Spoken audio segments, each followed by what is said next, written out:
Morning, thank you for joining us for this week's live Q&A. The topic today is formic acid for use against Varroa mite. So we're going to show you how to put the Formic Pro treatment in the hive. And we're also going to go through pros and cons. So just a bit of background. We are in the build-up phase now here in Australia. So to this particular area of New South Wales, Varroa came here at the start of the year.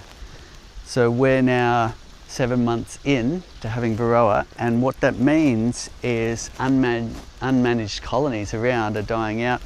Our bees are robbing the resources, bringing back the mite load, and that way you end up with these big mite bombs, it's called.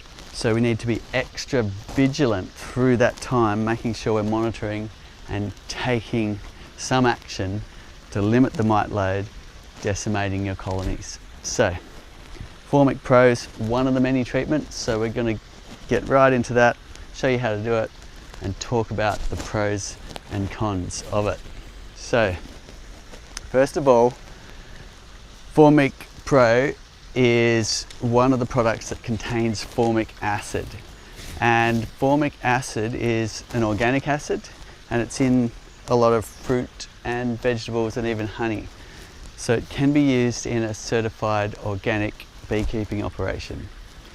Now, how it works is the formic acid molecule is so small that it can actually penetrate the capped brood, and it's underneath that capped brood where the Varroa in your hive is breeding.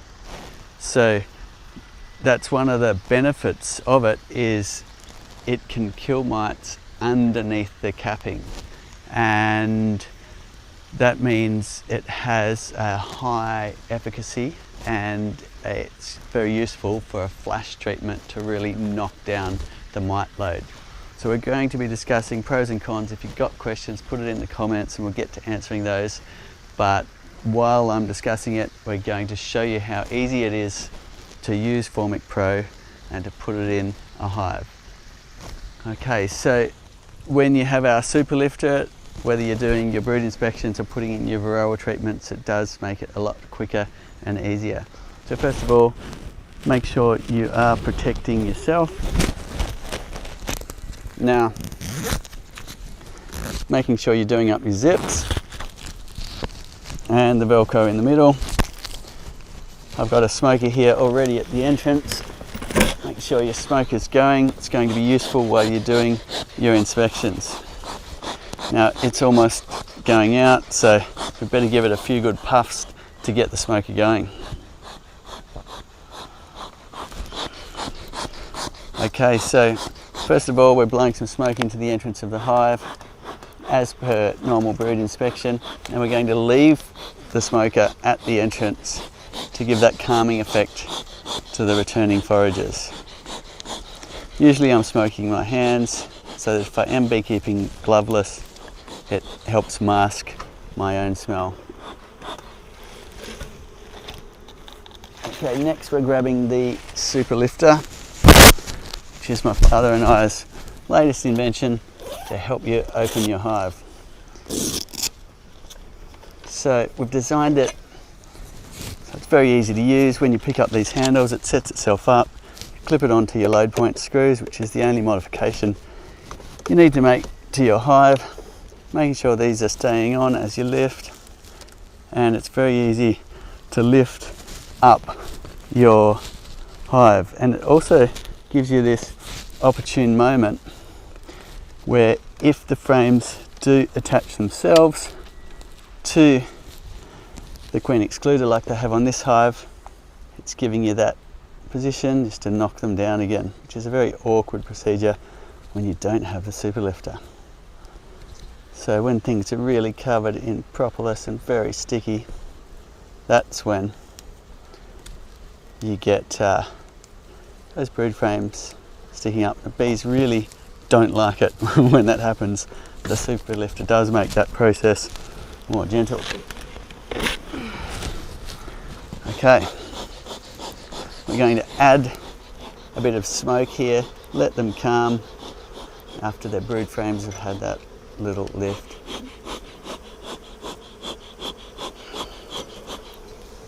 Okay, So while those are calming, let's talk a little bit more about the pros and cons of Formic Pro. The Pro is super easy to apply. All you're doing is opening your hive, putting the pads on top of the brood frames and closing it again. Now, on the cons, it does have some issues with sometimes losing your queen. So an example there is we just treated 80 hives with 2 pads on top of the brood frames at my place, and 6 of them lost their queen.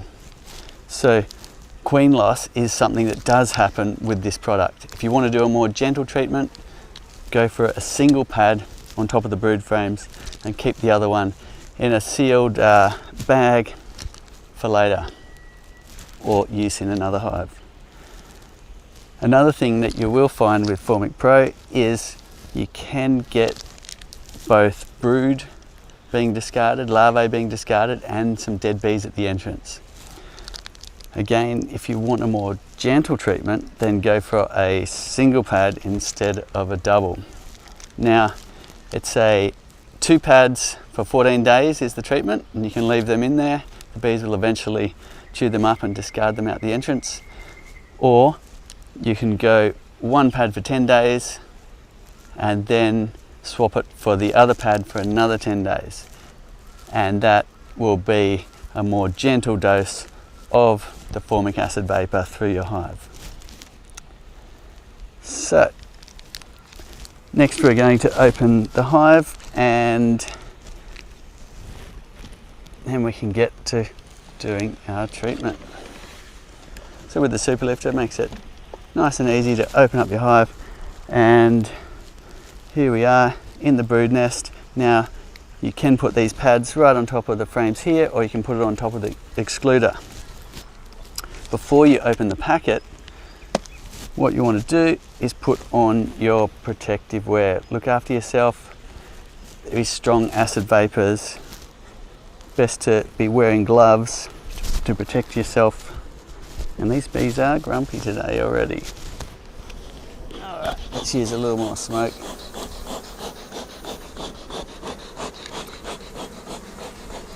There we go. If your bees are starting to sting, having your gloves at the ready is a great idea, and using plenty of smoke.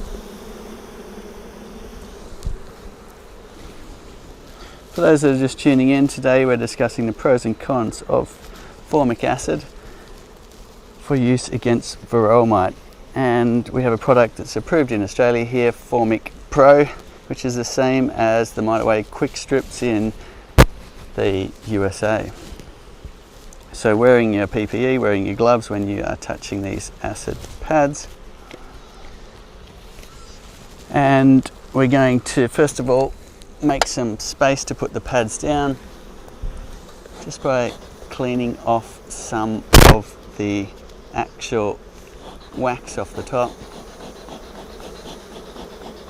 Use some smoke to get the bees out of the way, and then making a little space here if you haven't already done that. That way the pads won't get too squashed between the excluder.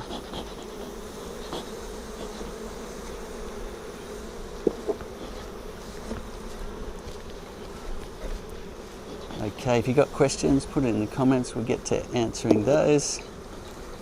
And we'll continue to discuss the pros and cons of Formic Pro. So there we are, we've made a little bit of space. Now I've got my PPE on. Opening the packet, you can use a knife. You can also just rip it open like that. Sometimes going from both ends is a little tip. Makes it a little bit neater when you are opening your packet. Okay, so that's what the pads look like. Now open them away from your face, out in open air, because the acid vapors are very strong. So these simply, if we're going a 2-pad treatment, you'd stagger them like that. If it was a 1-pad treatment, then you would just put it central. So let's go for a 2-pad treatment, and that'll be very good for a knockdown. Bear in mind, it will have some damage to the bees as well. More gentle, you just go a single pad for 10 days and then put the other pad in its place for another 10 days. Okay, that's basically it. You close it up. So very easy to apply, which is handy. And we can now close up the hive with our lifter just by rolling it down like that. Now we do have an opportune moment to gently close this. You might like to use smoke or a bee brush. Get your bees out of the way. And that's how easy Formic Pro is to apply. Now, a little bit more about the pros and cons. Another one is you can use it with the honey super on. So there's not all treatments you can use with your honey super on. However, you shouldn't harvest the honey for 2 weeks after treatment. So read the information that comes with Formic Pro, making sure you're following the instructions. Harvest after 2 weeks rather than straight away. Another advantage of Formic Pro is it's not lipophilic, meaning the chemical doesn't reside in the wax afterwards like some of the synthetics do. So that's good, and it's also organic, which means it's an organic acid, be it a lot stronger than you find in nature. You will find formic acid in fruit and vegetables and in honey already. So if you're wanting to be organic or certified organic, Formic Pro is one of the treatments you can use. I'll show you this hive here. We put 2 pads in yesterday, and let's just have a quick look at what happened in the tray and see if we killed any mites. Okay, there's some interesting things I can see in the tray already. And let's see if we can find a shady spot here to have a look at it. And what I'm going to do is zoom in on the tray and see if we can find any mites. So if I'm here, let's have a look. Now a phone can be very useful if you zoom right in, or a magnifying glass, but give us a thumbs up if you can see those mites there. They're a little tick shape. There's one there. Give us a thumbs up if you can see that shape. There's another one there.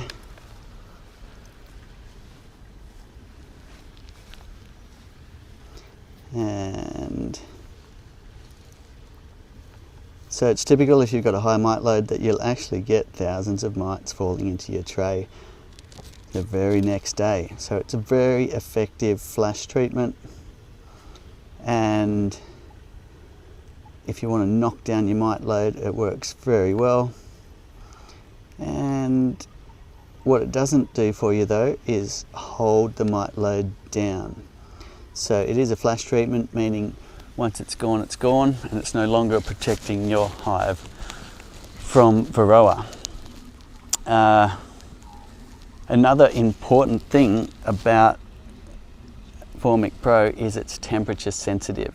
So you can't use it if in the first 3 days in your forecast the temperature is higher than 29.5 degrees C, which is about 85 degrees Fahrenheit. So don't use it in a time when the forecasted temperature is to be high. Also on the lower side, if it's below 10 degrees C or 15 degrees Fahrenheit, it won't have much effect. So the way it works is the bees get in there and they will be fanning. Now in the hotter times, when the external temperature is hotter, the bees fan more, which releases more acid vapor from the Formic Pro pads, which means your hive can overdose, and that's when you can get a lot of bees dying and you're more likely to lose your queen. So it's a very simple, easy to use product, but it's good to understand the pros and cons. Are there any questions coming in? Yes, see some great questions coming in, and a couple of beekeepers who have the Hive 2 and the 2 Plus that have a pest management tray are wondering, could you put the Formic Pro into the tray? Yes, you can. That's even easier. You can put the Formic pads right here in the tray, put it in and close it, and that's about as easy as it gets. And it works just the same. However, bear in mind that when you start modifying the treatment or deviating from the label, it's called an off-label treatment, and it may not be approved for use in that way. So on the advantages, even easier to use, is put the pads in here, put it in, and the mites fall down. Now, some people even use it as a monitoring technique. So for instance, they put a single pad in, they come back the next day, and if you're getting some good mite drop, then they continue treatment. If they can't find any mites, then they put the pad away for another time. So that makes it exceedingly easy, but do bear in mind it might be considered off-label. So that tray goes back in here. It'll be interesting over the next couple of days to see how many mites fall from this hive. Any more questions coming in? Yeah, Peter, can you use the Formic Pro treatment all the time with your beehives? No, you can't. It's a flash treatment, and as we were talking about, there is some negative effects with it. So if you used it all the time, you'd find your colony would suffer. Keep the questions coming in. Yeah, so good. Another question coming in is, will it contaminate the honey? So the advice is 2 weeks after use, you can harvest your honey. Now you can leave your supers on, which is great, and it is an organic acid, which means formic acid is in your honey already. It's in many fruits and vegetables we eat. So from that perspective, it's not like the synthetics, which are a synthetic chemical that could build up in your wax and honey, I guess. Fantastic. And so whereabouts can you buy Formic Pro? So it's generally readily available. It's called Mite Away Quick Strips if you're in the USA. And we've just made an effort to put it on the website for you if you do want to get hold of Formic Pro to really knock down your mite load. Now, whatever you are doing, it's really important to do something and to be monitoring to make sure you don't lose your hives in what we're calling the build-up phase here in New South Wales and beyond now, where your bees are collecting a lot of mites from unmanaged colonies, and you could get high mite loads leading to the demise of your colony. Fantastic. I get asked this quite a bit on the phone actually. When you purchase a flow hive, do they come with bees? No, you'll need to source your bees locally. Although you can send what's called a package of bees in the mail, you can't send them very far. So we can't send bees to you. So what you'll be doing in order to get your bees is ordering them from a local beekeeper or bee breeder, and it'll normally come in what's called a little nuke box, which is a going little mini hive with a queen, with a lot of bees, honey stores, pollen stores, everything that a little hive needs. You'll put it in your yard where you want to situate your hive, get out your bee suit and your smoker on a warm sunny day, transfer them into your brood box, look after them, and they'll grow from there. Other common methods are taking a split from a friend. You can help them actually, particularly in the springtime when bees are really building up and getting overcrowded, by taking some of the brood frames away. If there's eggs down their cells, the bees will usually raise a queen, and away you go by taking a split. You can also get a package or catch a swarm or make a bait hive, and all of these methods we have at thebeekeeper.org if you do want an online course to take you from square one right through to a really deep knowledge in beekeeping. Also got loads of videos on our YouTube and Facebook pages. Seeds, have you heard of a new treatment called Varroa mite treatment, and have you used it? No, I haven't. If you got any information on that, we're all ears for all things Varroa, and we're testing a lot of different things to try and find the most useful things for our customers and beyond. And is a good one about, what about oxalic acid? Is it better than Formic Pro? So oxalic acid has a different mode of action. It's used a lot and often considered a lot more gentle than Formic. However, it does have negative effects on your bees as well. So the two organic acids that are used in beekeeping are Formic, which we're talking about today, and oxalic. And we'll do a whole nother video dedicated to oxalic. At the moment, we don't have oxalic acid strips available to purchase in Australia, and we're waiting for them to be approved. In other countries, they make lots of strips by mixing oxalic acid with glycerine and putting them on cardboard strips. And here we do have Apibioxyl approved, which you can use to drizzle on top of your frames and you can use for fogging, but the strips that are probably the easiest are still going through the approval process.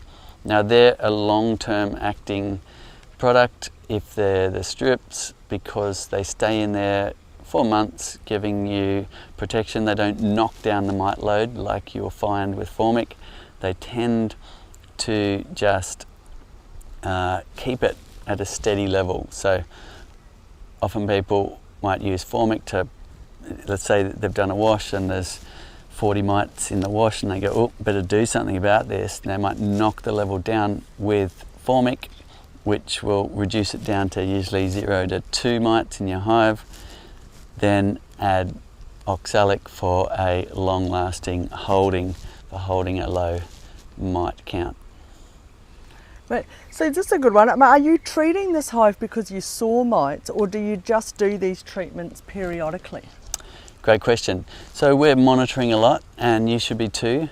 And we've got various monitoring techniques. If you don't like killing a cupful of bees in alcohol, I made a great video on how to use CO2 in a more effective way, using a lunchbox and some fly screen and your carbonator. So very easy to do.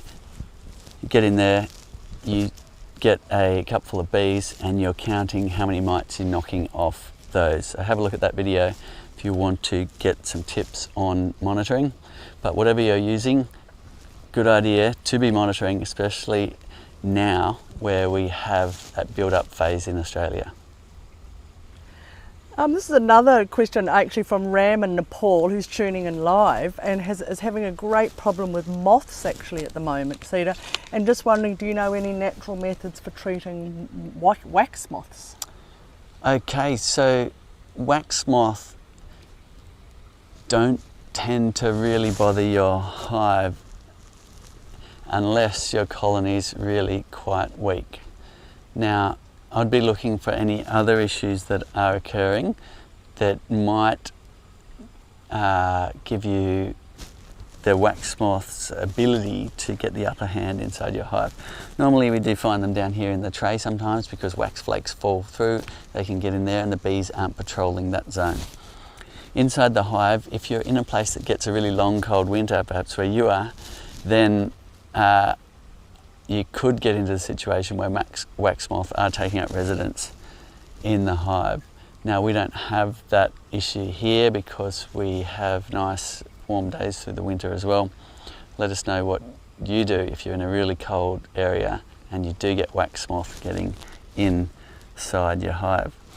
Typically they're more of a problem for beekeepers when they're storing equipment in their work shed, because you tend to get the wax moth, the bees can't look after those frames and the wax moth get in there and they'll wreck your stickies, which if you're harvesting conventionally, you're taking off lots of boxes of honey frame, you're spitting out all the honey and you're left with what we call stickies, and the wax moth get in there and decimate your stickies and damage the wooden components and everything, and that's really annoying.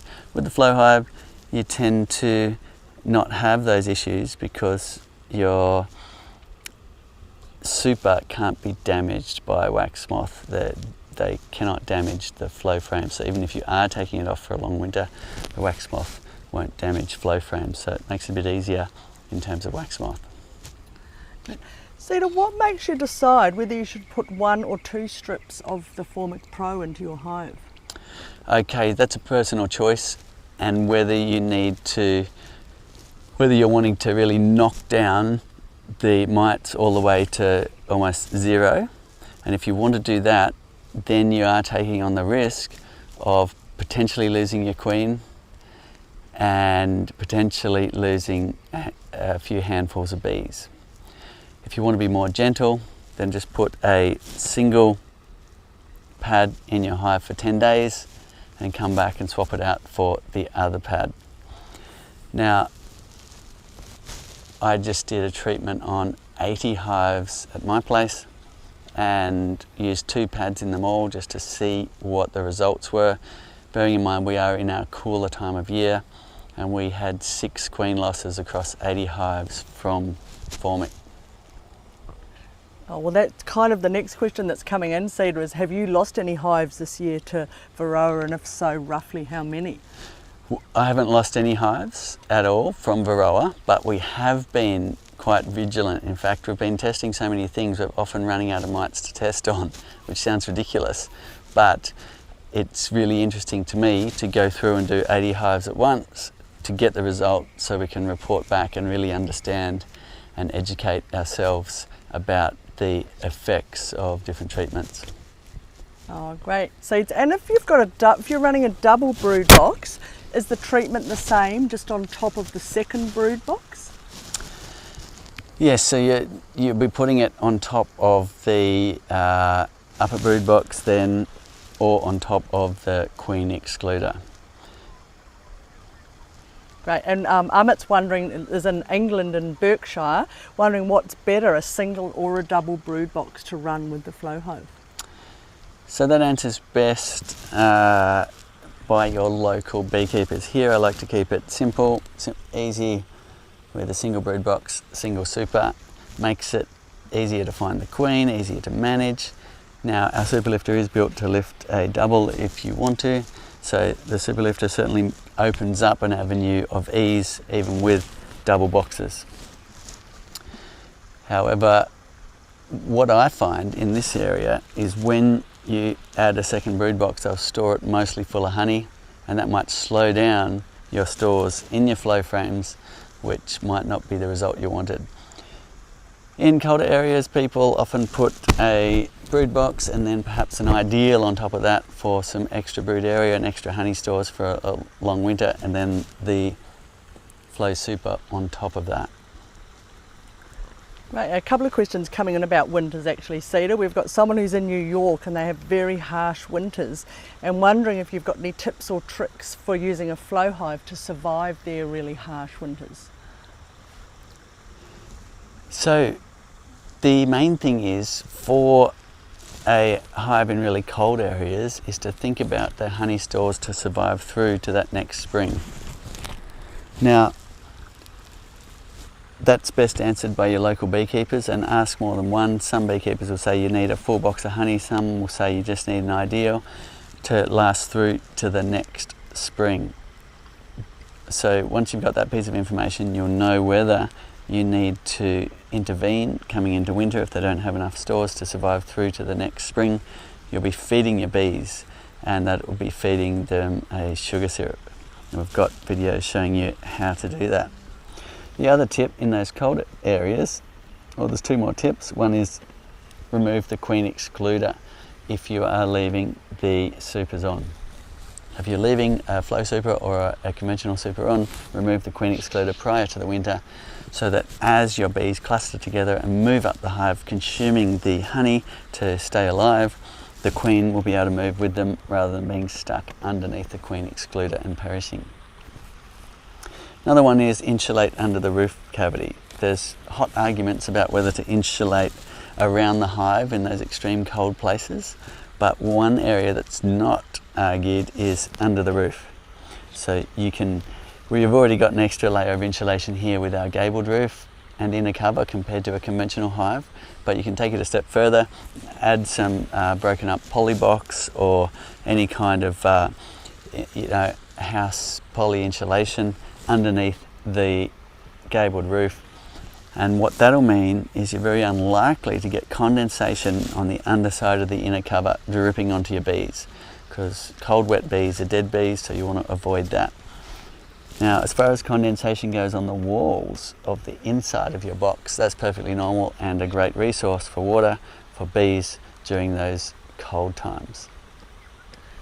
And this is Rufus is actually up in the beautiful Noosa hinterland, which is not too far from here, and their temps have been getting really cold overnight and windy during the day, and wanting to do hive full inspections and mite checks, and just wondering how long could you leave the hive open for to be doing those checks and inspections? Okay, in your location you are getting some nice warm sunny days. I think it's about 15 degrees C on the external temperature that you have to be a little bit careful about open brood. So as long as you're above that temperature, which in your area on most warm sunny days, mid-morning to mid-afternoon you will be, then you're fine. But you can go ahead and leave the hive open and frames out of the hive for a long time. But if it's getting below 15 degrees C, then careful about pulling open brood out of the hive for too long. Great. This is another one from Brisbane actually, Cedar, about have you ever under-supered the flow hive? Their second brood box is honey bound in a double brood box setup. Okay, so what you're talking about is you've got a double brood box, the second one's full of honey. Yep. And where to put the flow super. Do you want to put it underneath or do you want to put it on top?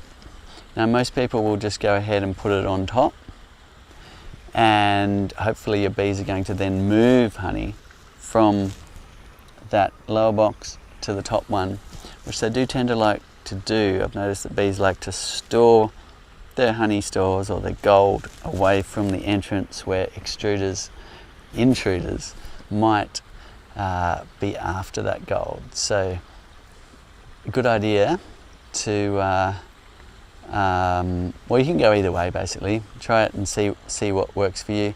The advantages of putting it underneath is you get a lot of traffic over the comb, which might naturalize it nice and quickly, but the advantages on top is they might shift the honey up to then get it further away from the entrance. Cedar, have you heard, this is a question from someone in India saying, can you keep the mountain bee called Apis cerana indica, which is found in the hilly areas of India, in the flow hive? That's a good question. Now, Apis cerana in Japan has been known to work with modified flow hives, and the way they do that, because they need a smaller box than this size, is they're taking apart the flow frames, basically breaking them in half and shortening the wires to do that, and creating a smaller little flow hive which is suitable for Apis cerana. So that may work for you. Great. Cedar, with another Formic Pro question, because if you've got the tray, do you still leave the oil in the tray if you're doing a treatment? Yes, you can.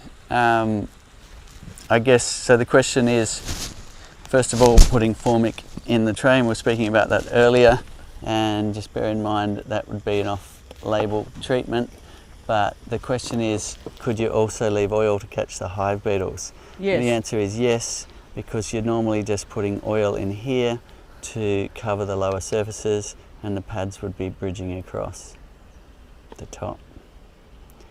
Great. Now this is quite interesting. You can see some ejected brood here. See there? So that's a typical result with the two pads, where you do get some ejected larvae and a handful or two of dead bees at the entrance. Right, and I think also seeds, meaning if you've also got, if you've put the Formic Pro on top of your brood, should you still put oil in your tray? Okay, so question is, Formic up there, yep. Oil down there, Yeah. Great idea. Now it really depends on hive beetles. You're putting the oil down there to catch the hive beetles. Formic Pro is going to be killing the mites, so you're not putting the oil to trap mites. You're doing it if you've got hive beetles in your area and you're worried about them getting hold while your colony's weak. Oh, this is a good one, Seed. How does the Formic Pro work? Like, how does it kill the Varroa mite?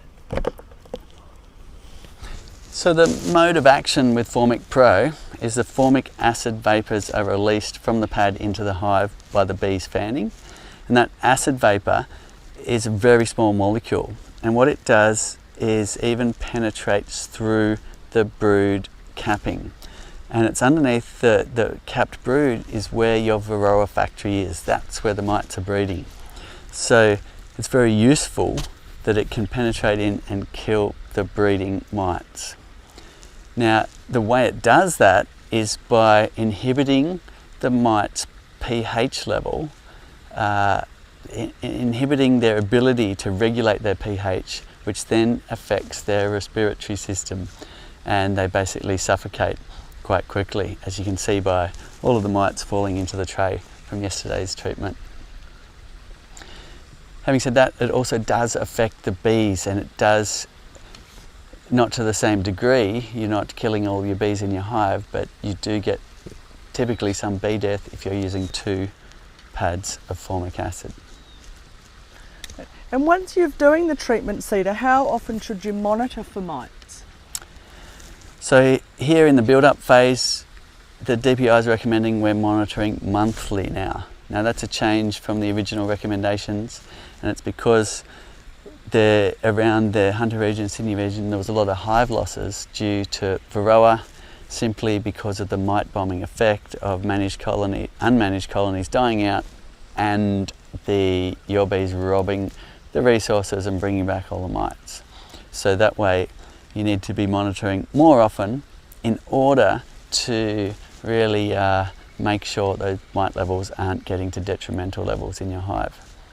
As things go on, let's put a year or 2 behind us, then we'll probably be at a similar level to other countries where it's potentially more like a biannual treatment program like they do in the UK.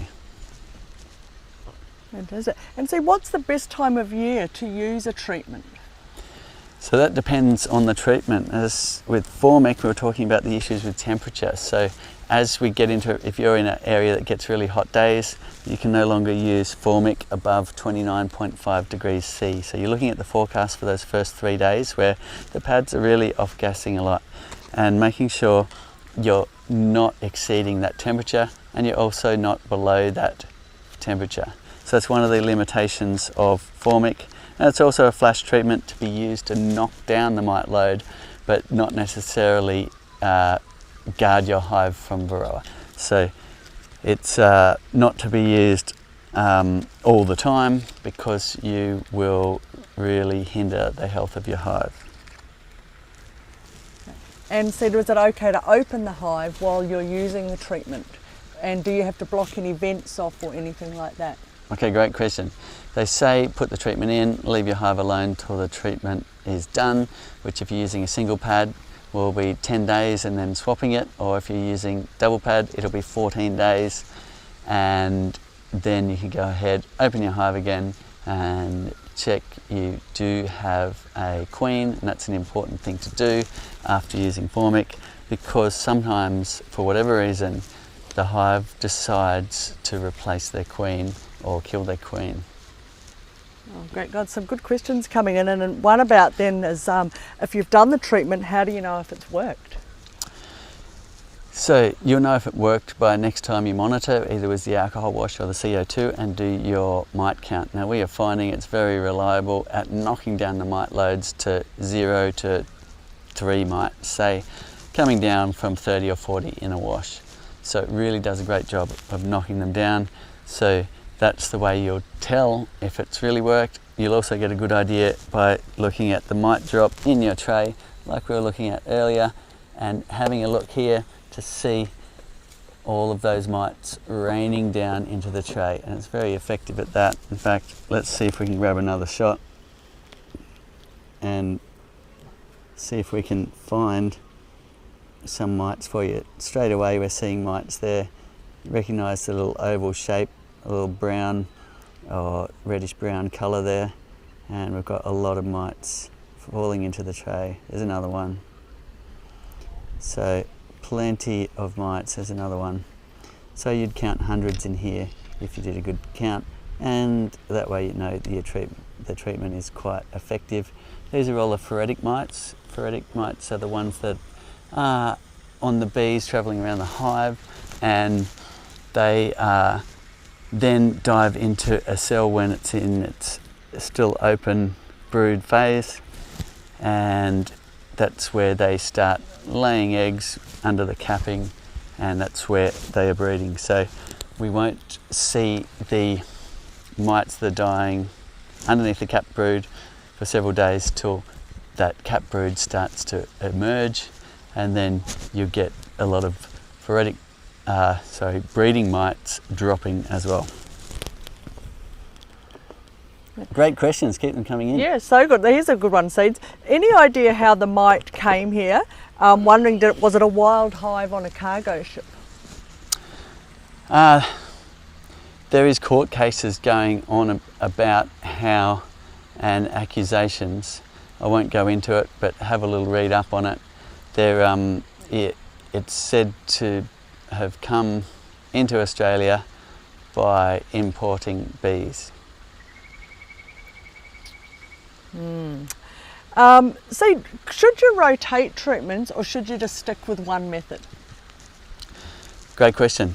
So the world's been working with Varroa for a very long time. Other countries have been with it for 30 years plus, and they've learned a lot about managing Varroa in apiaries, and what's been found is it's best to move through the treatments. Now, especially if you are using the synthetics, which in Australia the approved ones are Varroa and Amatraz.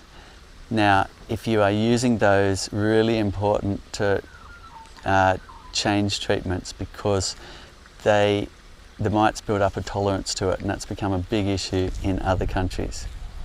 So there is no known build-up issue with Formic Pro or formic acid, so that's another pro. Now, I still think it's a good idea to use a variety of different treatments that work in different ways to combat your mites, be it mechanical treatments, be it organic acids, or heating treatments, or a mode of different Varroa ways to reduce the level of mites in your hive. Great. Here's another one, Cedar. Obviously all this Varroa talk, what would you say to a new beekeeper feeling pretty overwhelmed by Varroa mite? So that's a great question, and we're learning a lot. Chime in, let us know what you do in your country in order to manage Varroa mite. Now, what I would say is get into your beekeeping. If you're new here in Australia, you have joined in the beekeeping at a time that's really important to be looking after your bees. We are going to be experiencing massive agricultural issues from a lot of hive die-outs. A lot of wild hives were responsible for a lot of pollination, and it's more important than ever to become a beekeeper, to look after the bees, to keep bees alive for all of the pollination in not only the gardens around your local area, but beyond. So having said that, what do you say? The number one is get into your hive, monitor, make sure the mites aren't really getting away. So we've got that video on how to easily do that with your carbonator machine and a lunchbox and a piece of fly screen, or you can do it with an alcohol wash, and you're really just checking to make sure you're not getting a huge amount of mites that might be detrimental to your hive. If you find that you do have a lot of mites, then there's a range of treatments available. We have a decision tool on our website to help you decide which one you want to use. Formic Pro is one of many, and it's very easy to apply just by simply putting the pads in your hive, and you will really knock down that mite load. So now you've got that packet in your hand. Someone was just asking, can you reuse the pads or the packaging from the Formic Pro? No, the Formic Pro pads themselves are biodegradable. You can leave them in the hive after treatment. The bees will chew them up and discard them, and they'll biodegrade. so that's a good thing. But the packaging itself you'll be discarding. Fantastic. And best place to store your Formic Pro seed? Does it need to go into the fridge, or can you just leave it in your shed? So there is some storage temperature issues. So in those hotter times, you do want to keep it cool. A cool place or in a fridge would be a good idea, and that way your Formic pad will last.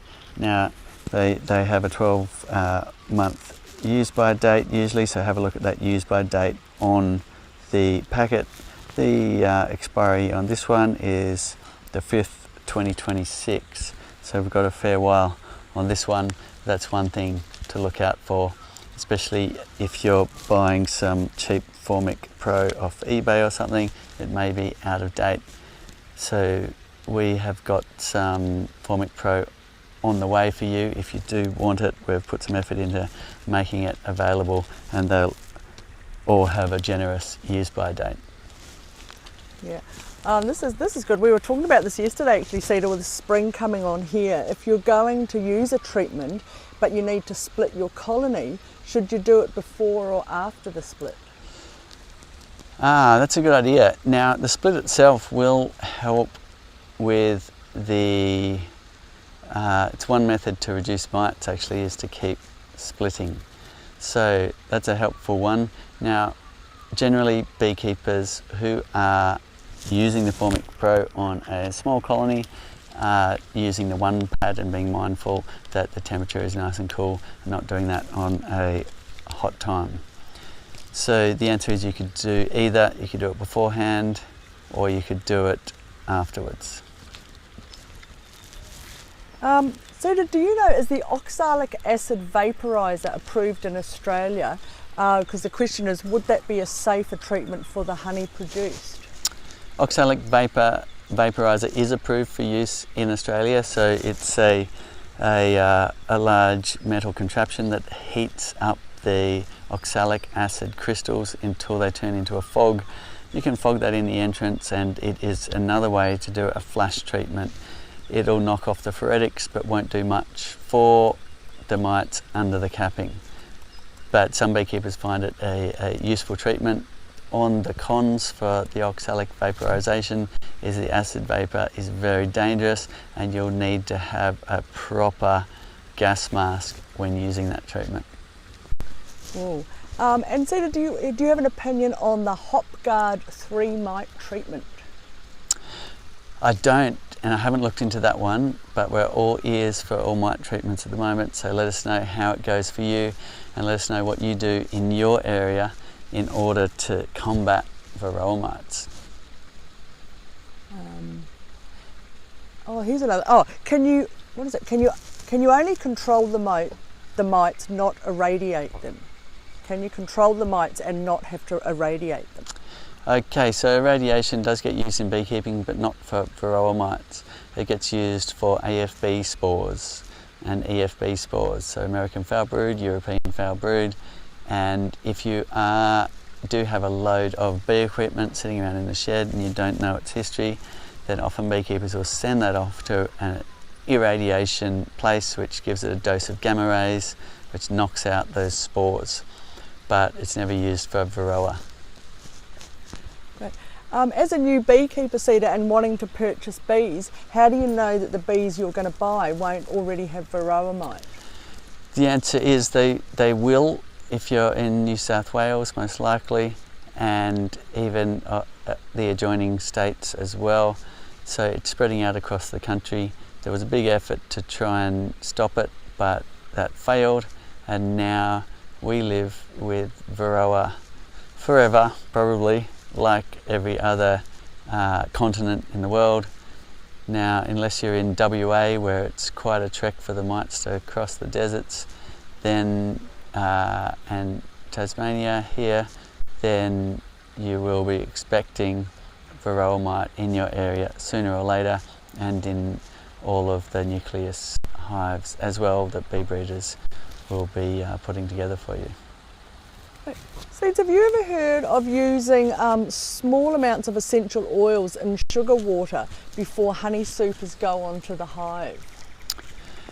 Yes, there's quite a lot of research on essential oils, and some papers actually say there's quite a good efficacy with different essential oils against Varroa, and there's different modes of using them. Some people are adding them to the hive directly in a similar way to Formic is, and some people are also adding them to a sugar feed, as you say, whether that be in the form of a fondant or liquid.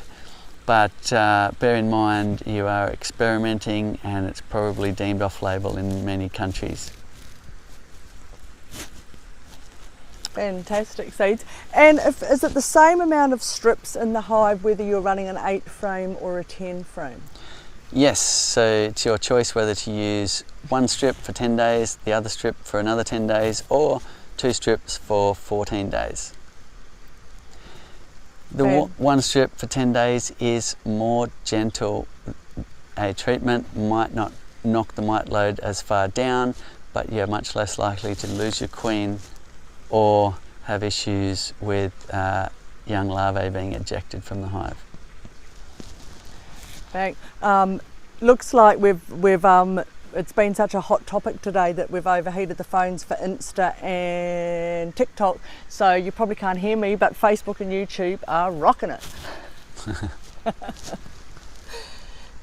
Cedar, do you need to use the smoker before you put the strips into your hive?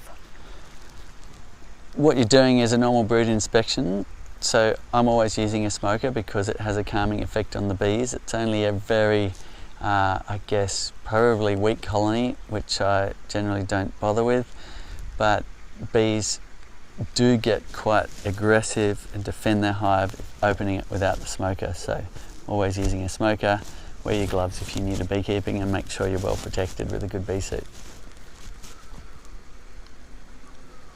Great. Oh, this one. But Clinton's wondering, for those of us who haven't mite yet and don't maybe want to do the alcohol check, how effective is it just to check the lightly oiled tray each day to find if there are mites in there?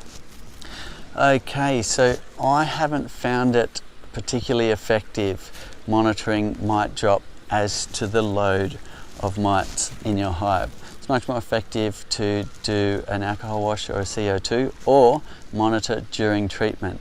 So monitoring this tray, we put the Formic in yesterday, we can see a whole lot of mites dropping. It gives us an idea of how many mites are on the phoretic bees, and in a few days time we'll start to see them dropping from the capped brood as well, so as they emerge. So generally for Europe, for instance, let's go to the UK, they don't tend to do alcohol washes and the like in terms of monitoring. They tend to monitor while they're doing treatments by looking in the tray. So we'll get there, but at the moment we are in this build-up phase where we really do need to be vigilant, or we're going to be losing hives if the mite count gets too high and the tray's probably not good enough to let you know whether the mite count is quite high in your hive or not. Great. And here's another good question coming in about, what do you know about the development of Varroa resistant bees, and is it worth going down that path? Yes, from my research, absolutely. There is a lot of evidence to say Varroa resistant bees is the way to go. Of course, if we can get bees to look after the problem, then we don't have to intervene, and that's simply easier for us, and you're not having to put chemicals in the hive and so on. Now, we did do some funding a few years back in efforts in Australia to start breeding for resistance, and there are beekeepers working on that in the country, and in other parts of the world there's certainly proved that it can be done, and I see that as the long game. If we can get genetics that can look after Varroa, then we don't have to, but we need a parallel path. If we do nothing, we'll lose 90-something% of our hives, which will have a huge effect on pollination in the country. So we need to keep bees alive alongside genetics and striving for the holy grail, which is the bees look after the problem. So Carissa's her bees are having problems taking to the flow frames, to the plastic, and they've waxed them. Just wondering if you've got any other tips for them. Okay, if you put beeswax on them, then it's a patience game. Now, we've shown you a few times where you scrape the wax off the top of the brood frames, just mash it into the flow frame surface, put that on the window, and enjoy watching them reuse and recycle that wax around that area. Now, if you've done that and they're still not there, then any type of super they wouldn't be using at the moment. Now, the recipe you need to get them really using the flow frame, storing a lot of nectar, storing a lot of honey, is a lot of bees in your box. So when you open the window, you are seeing a lot of bees, and that coinciding with a really good nectar flow. And that's when it gets really exciting. But until then, you might have to exercise patience, or perhaps if one hive's doing really well and one's not, then you might find there is an issue in that hive that is slowing it down, whether it be pest or disease, or just the queen slowing down and not laying enough eggs anymore, in which case you would be replacing the queen for some virile genetics to really boost the population. Another one could be they could have gone through a long time with not enough resources, so feeding your bees some sugar water, a 1-to-1 ratio, would stimulate a nectar flow and really get them, the queen laying a lot of eggs in response, boost the population, and then when your next nectar flow comes along, hopefully they really go and get a lot of nectar, store some in the flow frames for you to share in as well. Great, and this could be a good one to wrap up on. There are a few people are wondering, Cedar, will you come back to this hive maybe next week or the following week to check on the Varroa mite count? Yes, so the idea is we're all learning a lot, we're doing our treatments, we're then checking with either the CO2 lunchbox method that I've shown you or an alcohol wash to see what the mite count is. So this hive had 12 mites to start with, and in 2 weeks' time we'll have a look, and we're expecting it to be somewhere at 0 to 3 mites after the 2-pad Formic flash treatment. And what will happen is they'll slowly build up again from there, and we'll monitor that, and when the mite count gets high again, we'll then do another treatment, be it Formic or another one, in order to really keep those mite levels low and make sure our hives stay happy and healthy. So the important thing for us here in New South Wales is that we are doing something. Great reminder to beekeepers and the adjoining states as well, to get in there and do something. If you're asleep at the wheel and you're not looking after your bees, you may find Varroa will get the upper hand, and that'll be the end of your colony. So get in there, monitor, find the mites, put in treatments. There's been a whole lot of fear about Varroa for a bunch of years. It's actually quite easy to manage with treatments like Formic Pro, and you can get in there and quickly, in a few minutes, apply that and really knock down your mite load. So let us know how it goes for you. Also, if you're from an area that's had Varroa for a long time, let us know what you do to manage Varroa in your area. And we'll be back again next week with another show and tell. Thanks a lot for all of your great questions, and best of luck with your beekeeping.